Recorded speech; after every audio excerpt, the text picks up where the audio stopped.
Hello, F2 Fan 5000 here with a video that's about a couple of things, simply because I don't have time to make several videos, like 2 or 3 videos. I just have to get as much done in one video as I can. Very busy time here, moving house and everything. But let's get into the stuff that you want to know about.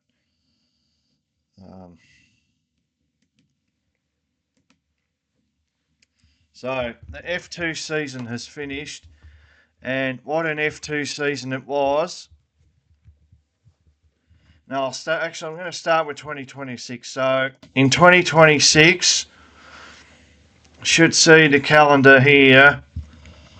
The top row is just telling you what series it is. These are the main single-seater series in the world at the moment, especially the ones with the commentary in English. I'd like to talk about Formula Nordic and that, but when I'm watching it, I don't understand a word they say.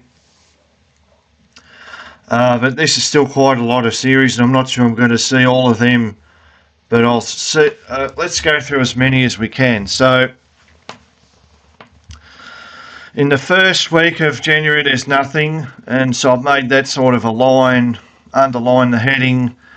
And the second week of January, start on the 11th,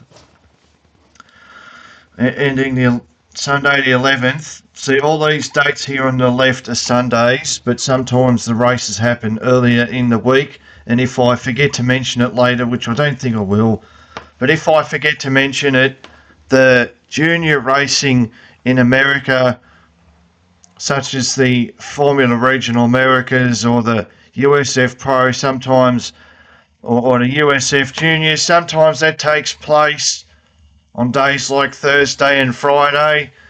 So I haven't written it all down here, but for Formula E, I've written it all down. In the second week of January, on the Saturday, there's the Formula E race at Mexico. And that weekend, we also have Formula Regional Oceania.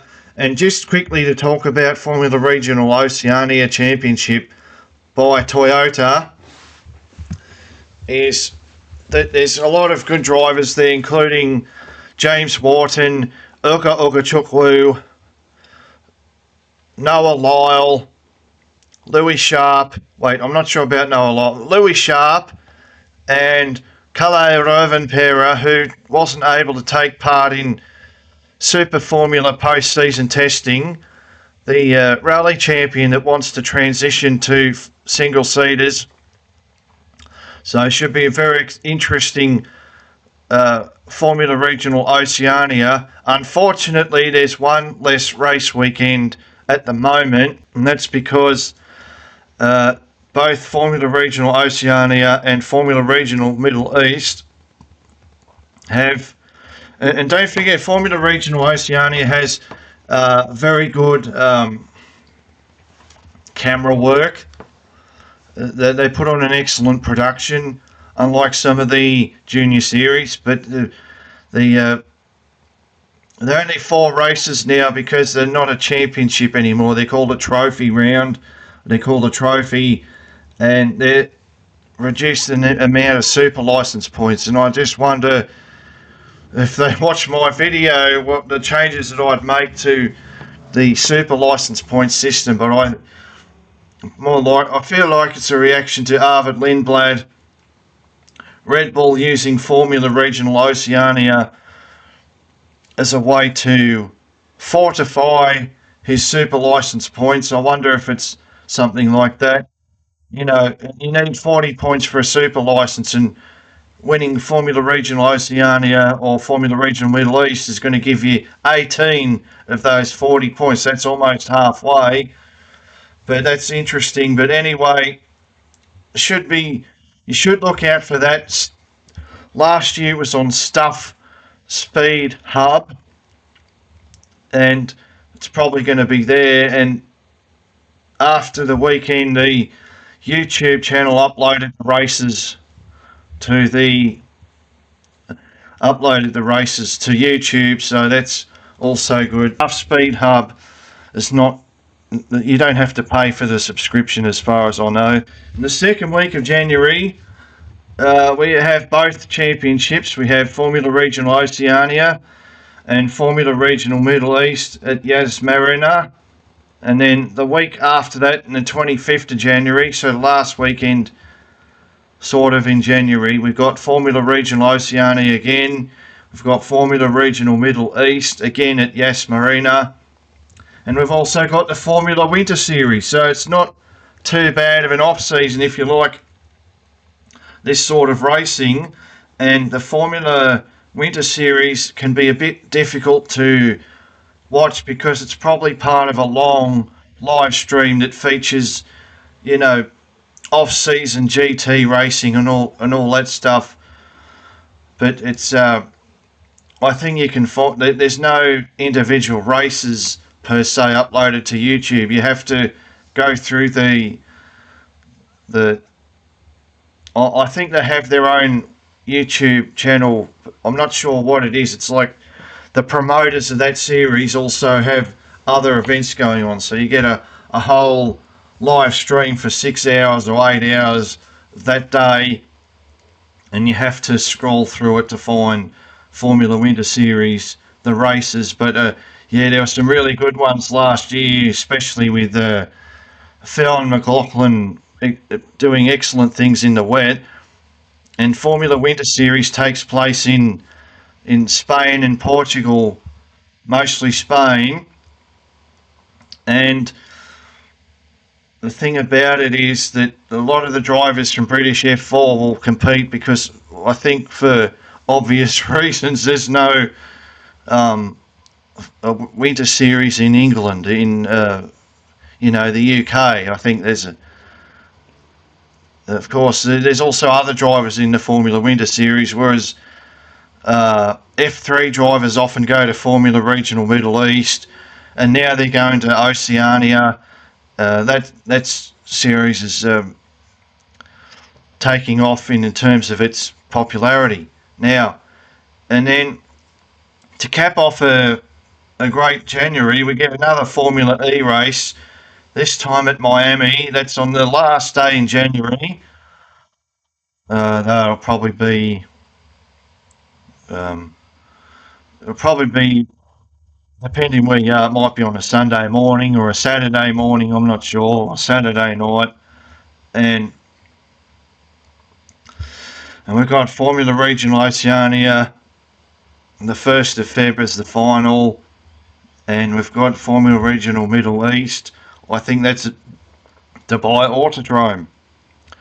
Then the second week of February, on the 8th of February, the only series, so this is a slow weekend, the only series we'll have is the Formula Winter Series.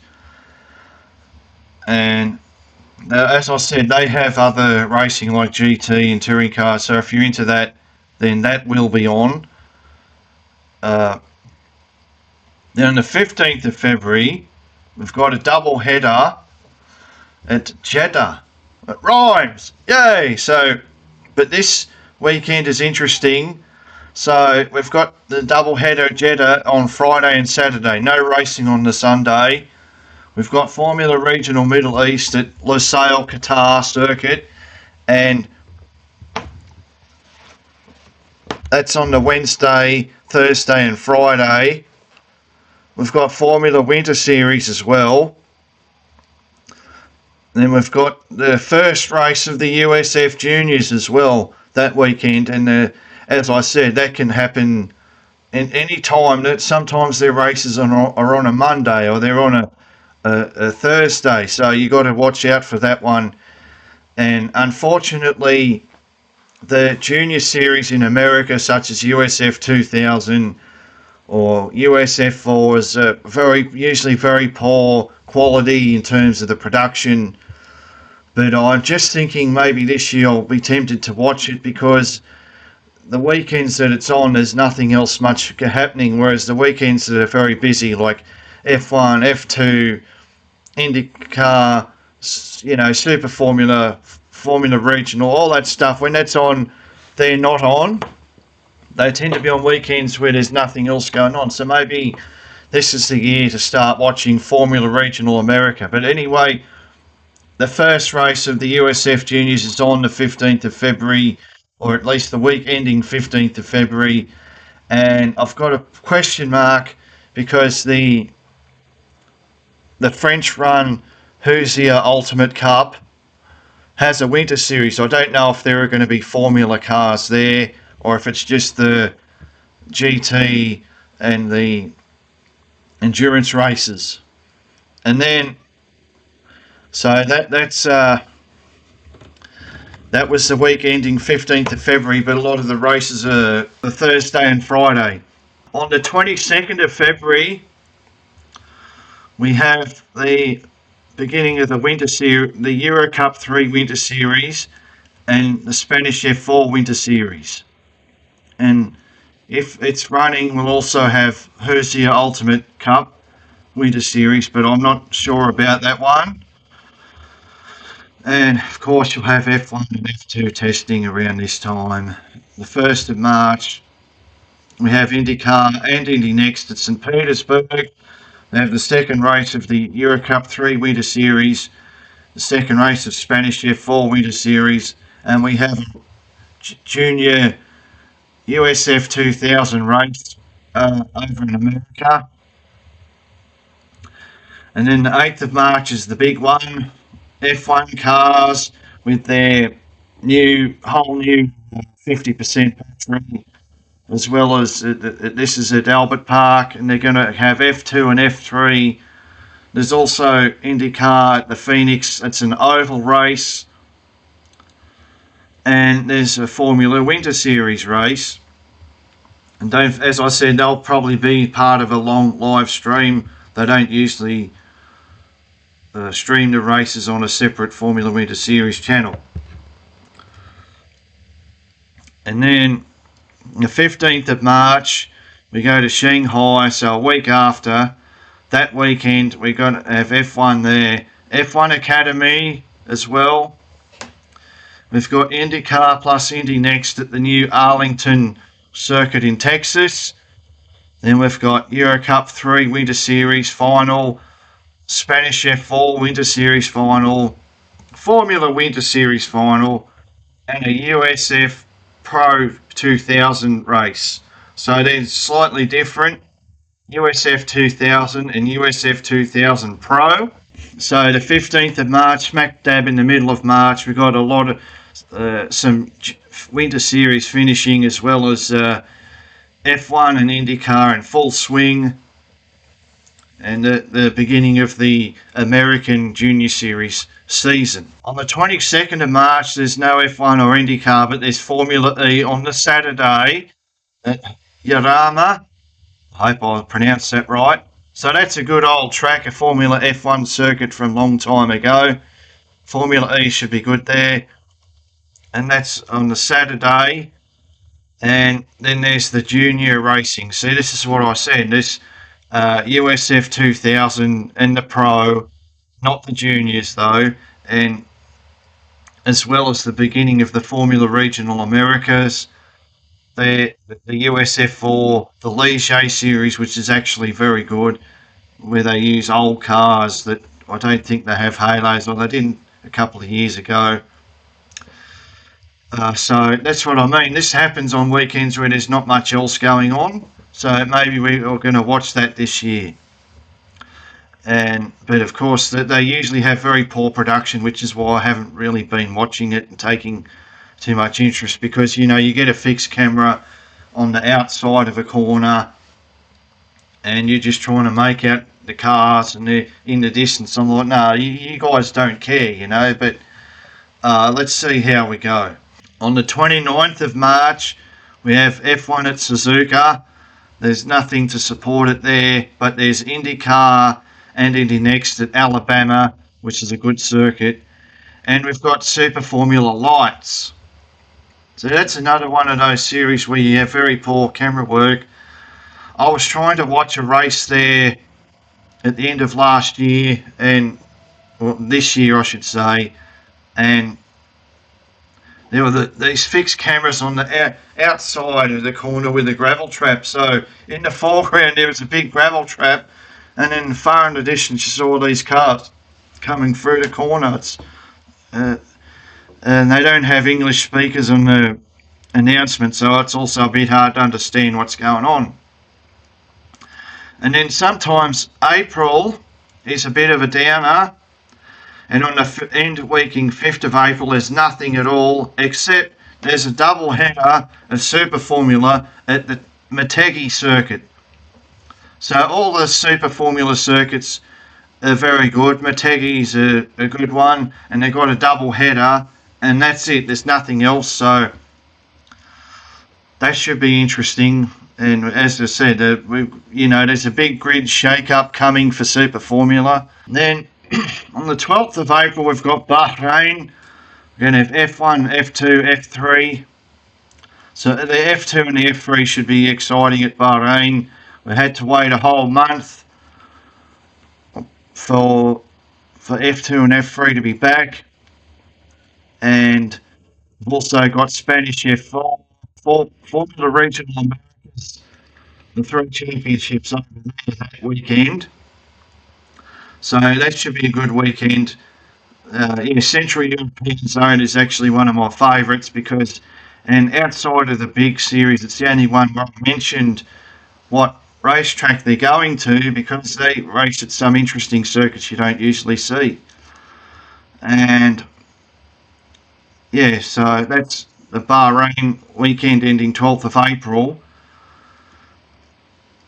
And as I say, outside of F1, F2, F3 at Bahrain, there's not much else, and you've got the Formula Regional Americas, so maybe hopefully the quality is worth watching.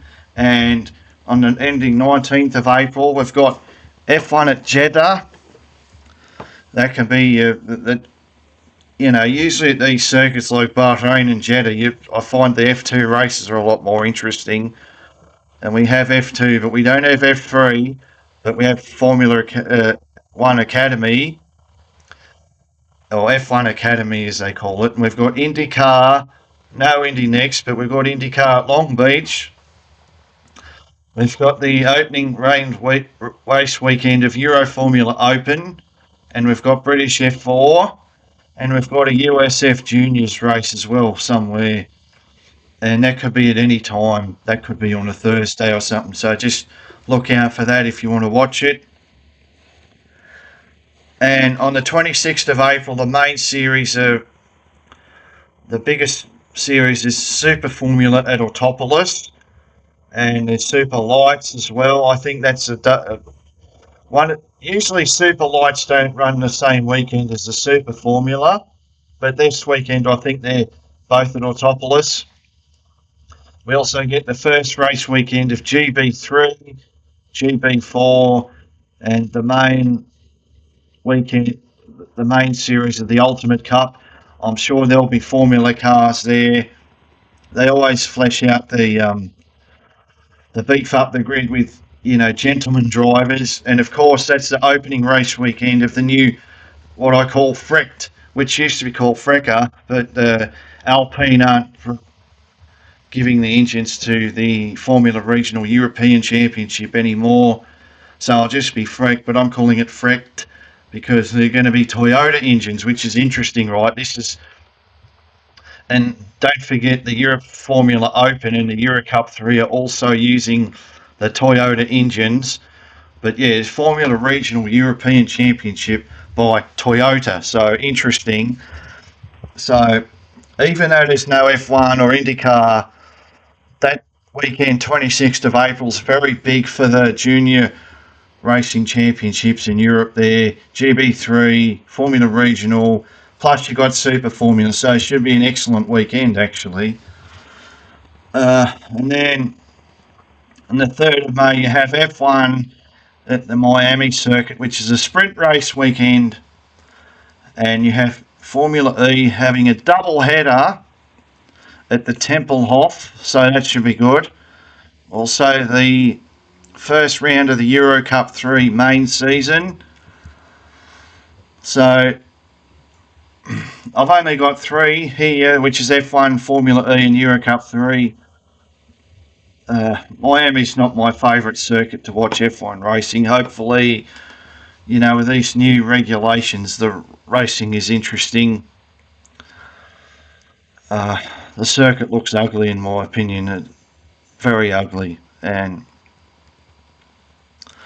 then we go to the 10th of May, and we've got IndyCar at the Indianapolis Road on a Saturday, and there's Indy Next as well. And a lot of the Indy Next, I haven't mentioned it here, and unfortunately, I won't even see Indy Next. They don't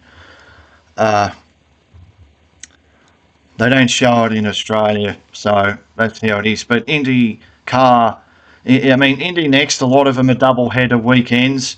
Now in IndyCar, it's on a Saturday, as I can tell from looking at the calendar, on the 9th of May. You also get the first weekend of Italian F4, and you get another race in British F4, plus you get the USF 2000 and the 2000 Pro that weekend. I wouldn't be surprised if they're at the Indianapolis circuit, but I wouldn't bet on it either. Now, the week ending the 17th of May is a bit quiet. We've got a double header of Formula E at Monaco. We've got Euro Formula Open, but we've got that Formula Regional America Junior Championships, as well as the USF Juniors. So there'll be something to watch that weekend. And Euro Formula Open, even though it usually has small field size, usually puts on a good show. And then for the week after is the 24th of May, we get to go to Montreal, Canada. We've got F1 having a sprint race weekend, excellent circuit, Montreal, and we've got F1 Academy there as well. And also I've got the Indy 500. On top of that, we've got a double header at Suzuka, and that's good for the timing because Suzuka is on a much different time zone to Indy 500 and to Montreal. And so you'll be able to watch there'll be a race at Suzuka on the Saturday and then again on the Sunday, and that'll be where I am the daytime, so probably early hours of the morning or Friday night, Saturday night if you're in Europe, I suppose. And it won't clash at all with Indy 500. Plus you've got the Super Lights, plus Formula Regional European Championship, plus Italian F4, plus GB4, which will be at a British circuit. I think that's Alton Park, so that's one I'm looking forward to. Plus British F4, plus USF 2000 and 2000 Pro. So there's plenty going on the 24th of May. It's a big weekend for racing, and very much have that one marked down in your calendar. And then on the 31st of May, I'll go IndyCar plus Indy Next at Detroit. We've got a second race weekend at GB3, British F4, Central European Zone at Salzburg Ring, and the second round of the main season of the Hoosier Ultimate Cup. So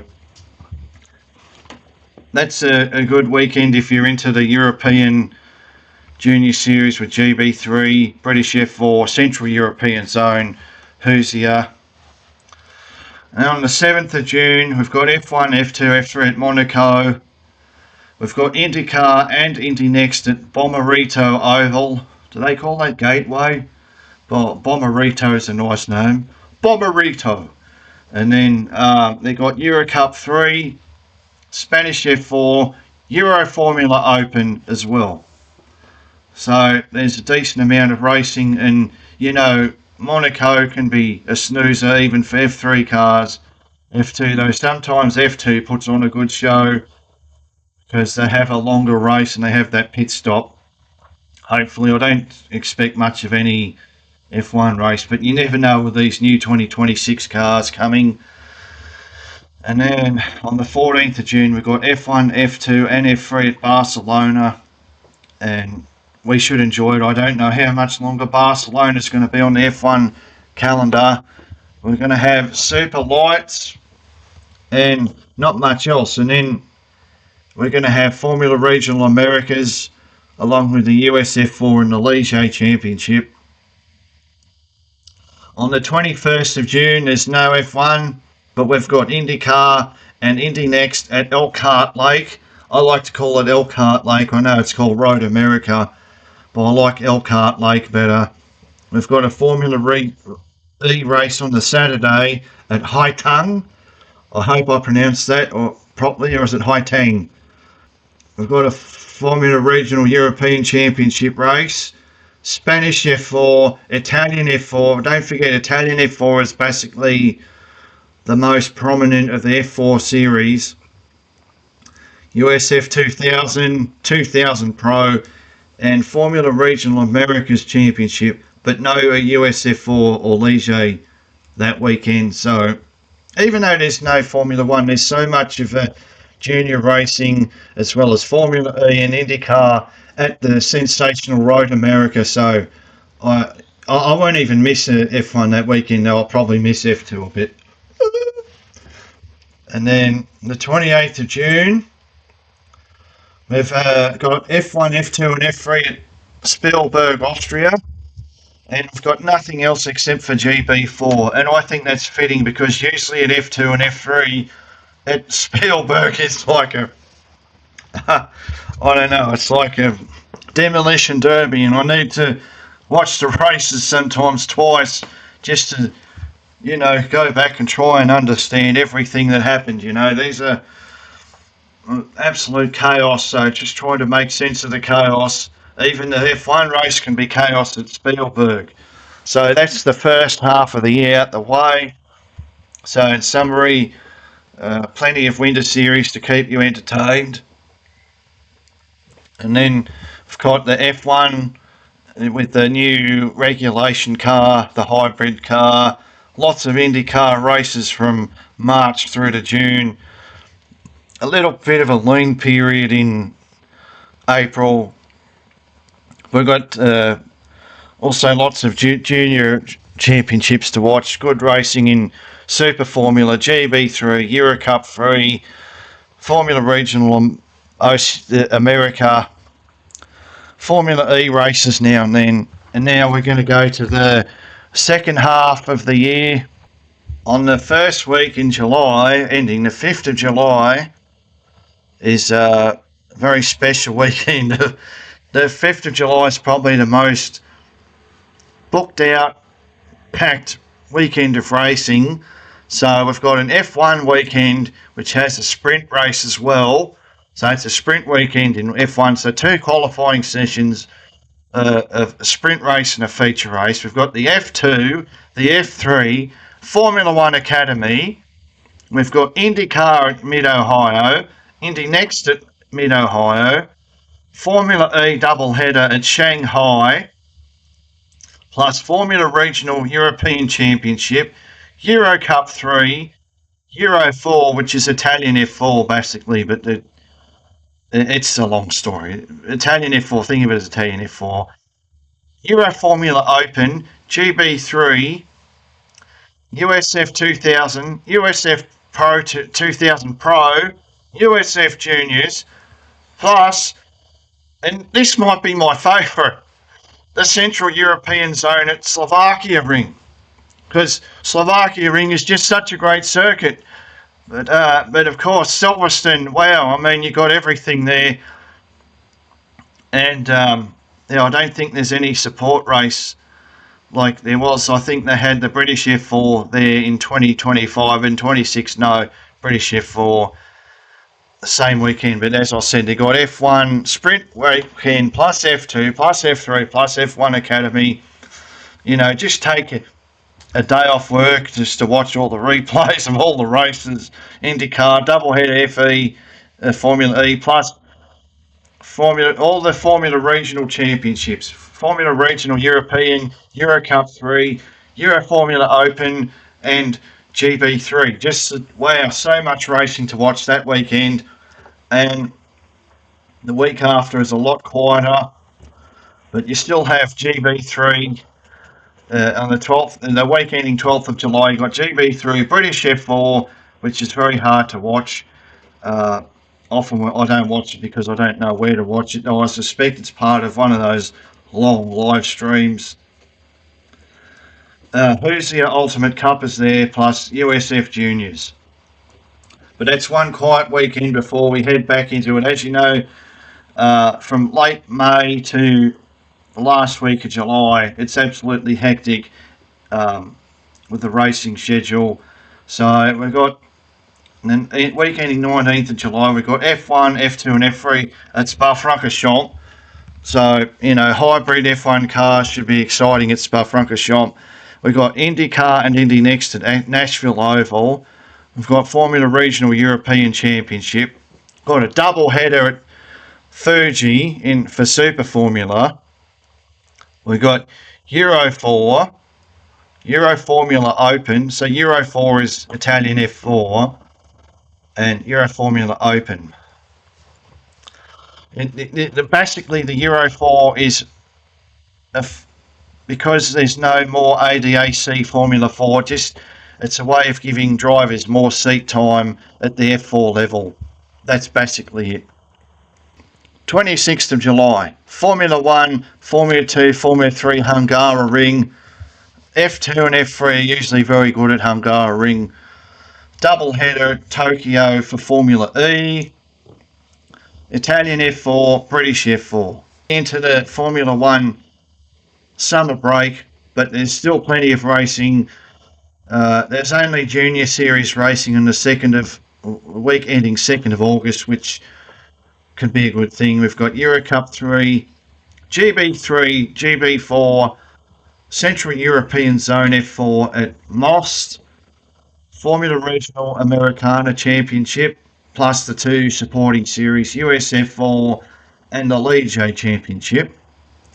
On the 9th of August, we've got IndyCar and Indy Next at Portland. We've got Euro Cup 3 and Spanish F4, and we've got Super Formula at Sugo, plus USF 2000 and 2000 Pro.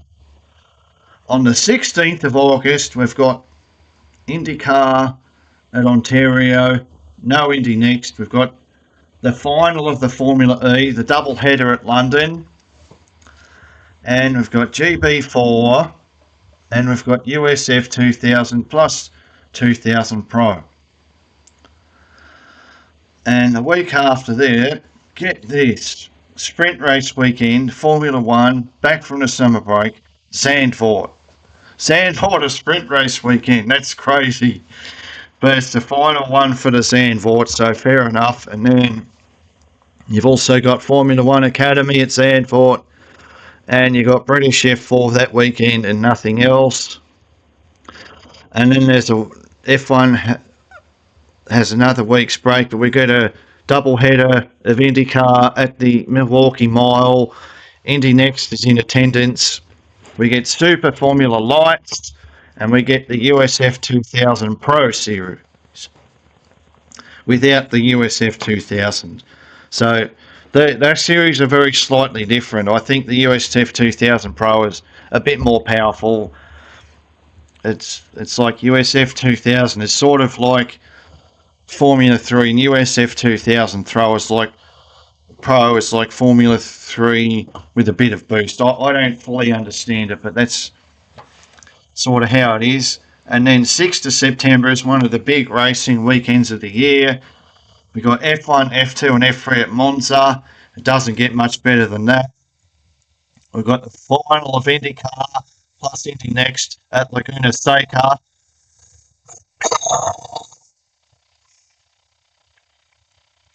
We've got Formula Regional European Championship, Italian F4, GB3, GB4, British F4, Formula Regional American and US F4. No Ligier Championship that weekend. So, F3 at Monza is like Spielberg, this is chaos, and sometimes you have to watch the races twice just to know what happened. F2 can be the same. Dreadful driving standards at F2 this year, but still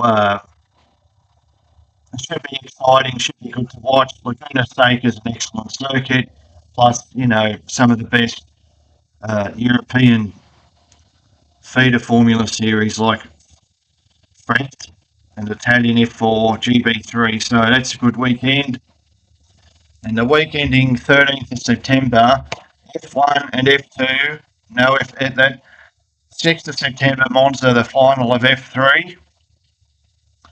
And then the 13th of September, we've got F1, F2 at Madrid, which is the Madrid Street Circuit. And then we've got Formula Regional European Championship, the final. We've got Euro Cup 3, Super Lights, Euro Formula Open, and the final of the Central Europe. No, not the final, sorry. The Central European Zone at the beautiful Brno circuit.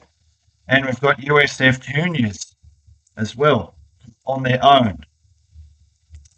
On the 20th of September week ending, we've got Italian F4, Hurzia Ultimate Cup, and we've got Formula Regional America, along with USF Juniors and the Ligier Championship.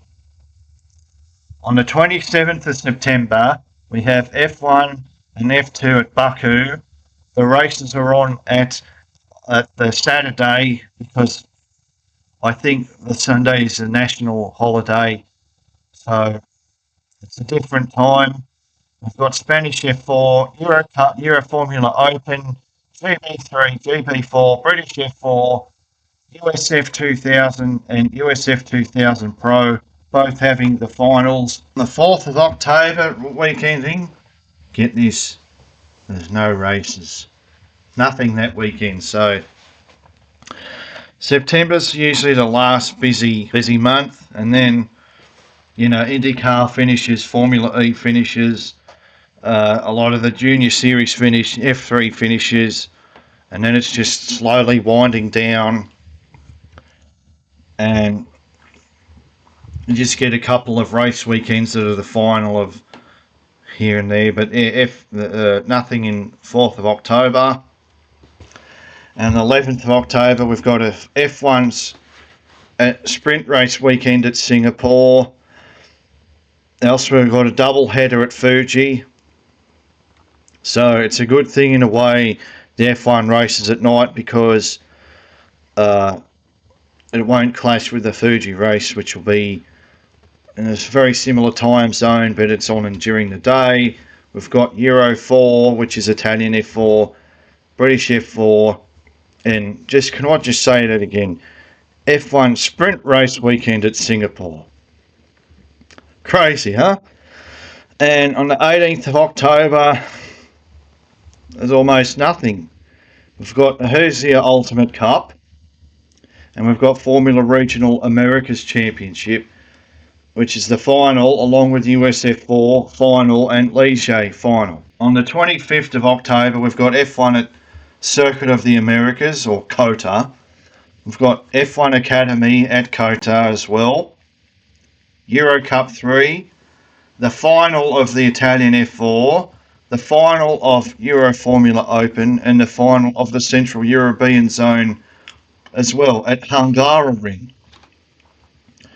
I misspelled it in Park, but anyway, now we're just counting down. The week ending 1st of November, we've got F1 at Mexico City. That's the only thing that weekend. On the 8th of November, we've got F1 at Interlagos, plus the finals of Euro Cup 3, Spanish F4, GB3, and Ultimate Cup. So the final of the GB4 was in the 27th of September weekend, when F1 was at Baku. And then the 15th of November, there's nothing. On the 22nd of November, got a Saturday night race at Las Vegas. F1 Academy is there, and we've got a double header to finish the Japanese Super Formula. And then we've got the 29th, we've got F1 and F2 at Losail, and the 6th of December, the final of F1 and F2 at Yas Marina. And there's a big gap of 2 months from Baku to Lusail for F2, and I don't really like it, but anyway, I think at least a good thing there's 3 F2 races in the September. So this calendar is very compact from about May to September. What I haven't mentioned there, however, is in the October, November, you're probably going to get Formula 4, what is it called? Formula 4 Saudi Arabia or something like that. And the Formula Trophy, which they hold at Yas Marina. Sometimes you get a race at the Dubai Autodrome. Unfortunately, we don't seem to get races at Kuwait Motor Town anymore. That's an excellent circuit. So that's something to watch out for, but it's basically winds down at the end of the year. Yeah, and then 6th of December is the last weekend. Of course, there's karting as well. There's other series like, the touring cars, but that's more or less it. Hopefully we're in for some great championships. Hopefully the new F1 car provides better racing, and I really hope that the silly season in 2026 is explosive, and we get really good drivers coming through.